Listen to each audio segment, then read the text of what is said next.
राधे राधे आप लोगों को। कैसे हैं आप लोग। तो ये है ऋषि पंचमी का व्रत जो भादों की पंचमी को किया जाता है। तो बहुत जगह होता है, बहुत जगह नहीं होता होगा। तो ये देखिए मिट्टी के बने 7 ऋषि और एक अरुंधति माता की फ़ोटो बना ली है। उसके बाद एज इट इज़ आप लोग जानते ही हो कि हम लोग हर पूजा पाठ में पहले महावर लगाते हैं, उसके बाद पूजा करते हैं।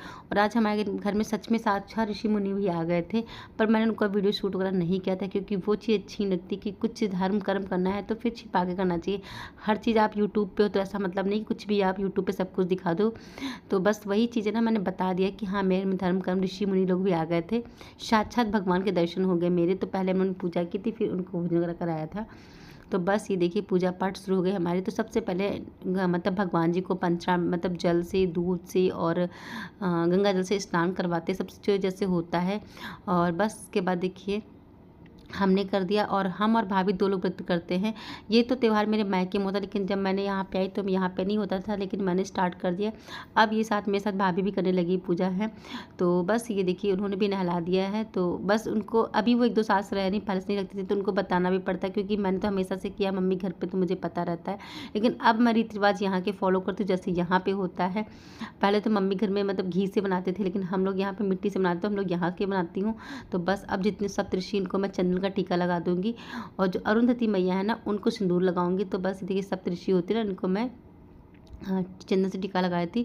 और ये गौरी और गणेश रखे हुए, तो गणेश भगवान को भी लगा दिया है।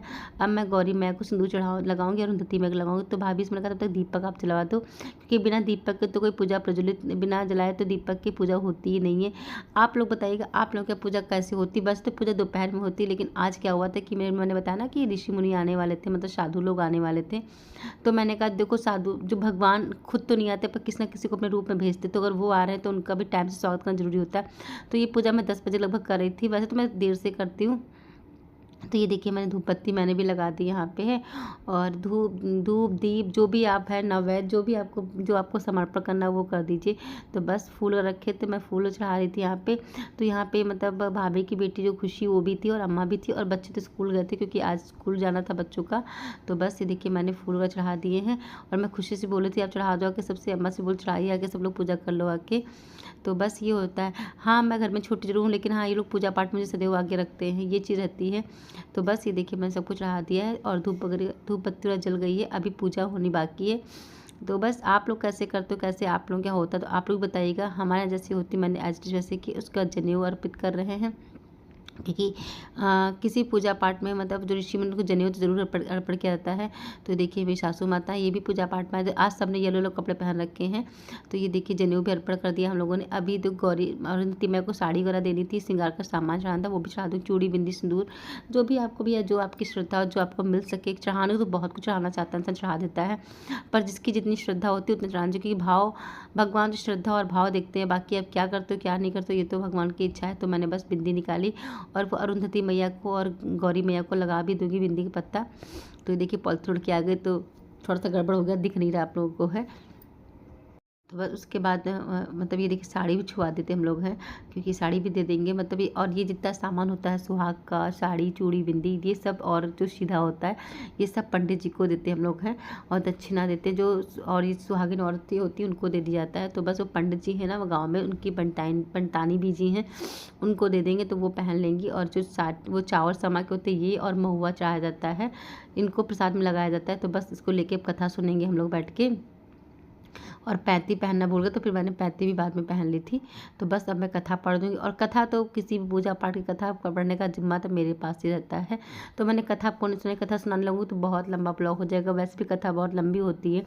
तो बस वही चीज़ होती है ना कि मैंने कथा पढ़ ली है। और ये व्रत एक ऐसा व्रत होता है जो पर्सनली अपने रखा था, जो हमसे गलतियाँ होती हैं उसकी क्षमा याचना के लिए होता है।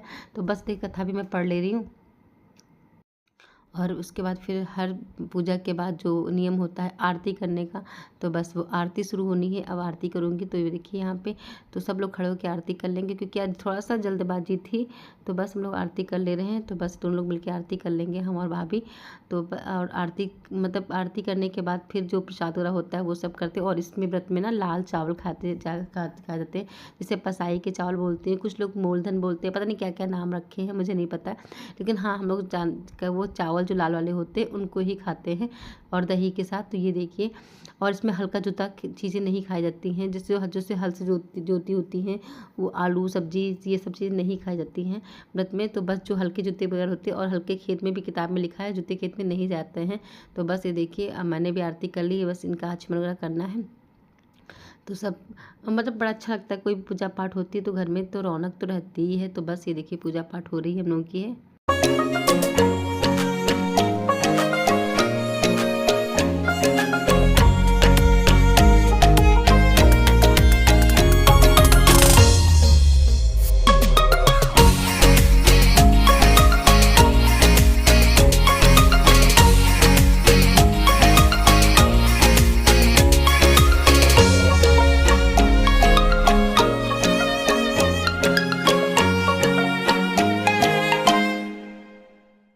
पूजा पाठ हो गई है तो बस देखिए सब कुछ, अब सब लोग भगवान जी से क्षमा याचना करते हैं, क्योंकि कोई पूजा भूल चूक हो क्षमा याचना ज़रूरी होती है।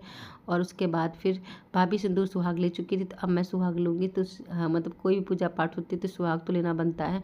तो भाभी का मतलब मैंने कैप्चर करने सोची थी, लेकिन वो हो नहीं पाया, पता नहीं क्या, शायद तो उस समय कैमरा बंद रहा होगा। तो पहले बड़ा जन लेता है फिर छोटा लेता है, तो पहले भाभी सिंदूर लिया, अब मैं सिंदूर लूँगी। तो भगवान बस इतनी कृपा बनाए रखें कि बस इस सिंदूर की चमक को बरकरार रखें, चमकता रहे हमेशा, मेरी मांग में दमकता, जब तक मैं रहूँ मेरे साजन का साथ मेरे साथ हमेशा बना रहे, बस इतनी भगवान से है, भोलेनाथ की इच्छा है। और कोई इच्छा नहीं रहती है, इच्छा तो कभी ख़त्म होती ही नहीं, लेकिन ये इच्छा सबसे बड़ी होती है। तो बस ये देखिए, पूजा हो गई। अब अपने जो बड़ों होते हैं उनका आशीर्वाद लेते हैं। तो बस सबसे पहले बड़ों का आशीर्वाद लिया जाता है, और की परंपरा यही होती है कि हाँ, पहले बड़ों का आशीर्वाद ले लिया जाए, उसके बाद कोई काम किया जाए। तो बस अम्मा पैर छुए, तो हमने अम्मा के भी पैर छुए और भाभी के भी पैर छुए, और मतलब हमारे यहाँ लड़कियों के भी पैर छुए, तो हमने बस खुशी के भी पैर छू लिए।